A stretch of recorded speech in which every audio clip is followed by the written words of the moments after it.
کبھی آپ نے خاموشی سے سوچا کہ انسان آخر پیدا ہی کیوں کیا گیا؟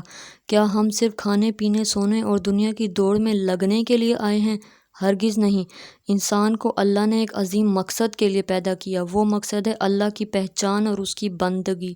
قرآن میں اللہ تعالیٰ فرماتا ہے، میں نے جنات اور انسانوں کو صرف اپنی عبادت کے لیے پیدا کیا۔ مگر عبادت صرف سجدے کا نام نہیں، بلکہ ہر نیک عمل، ہر خلوص، ہر سچائی جو اللہ کے لیے ہو وہ عبادت بن جاتی ہے۔ اللہ نے انسان کو اشرف المخلوقات بنایا، اسے عقل دی، شعور دیا، دل دیا جو محسوس کرتا ہے۔ ہم وہ مخلوق ہیں جو روتے ہیں، سوچتے ہیں، گناہ کرتے ہیں، پھر شرمندہ ہو کر پلٹ بھی آتے ہیں، اور یہی پلٹنا، یہی رجوع کرنا انسان کی اصل عظمت ہے۔ اللہ نے ہمیں پیدا کیا تاکہ ہم آزمائے جائیں، تاکہ ہم دنیا میں رہ کر اس کے احکامات پر چلیں اور بالآخر اس کی رضا حاصل کر کے واپس اسی کے پاس لوٹیں۔ انسان کی زندگی کا ہر لمحہ ایک مقصد کے ساتھ جڑا ہوا ہے۔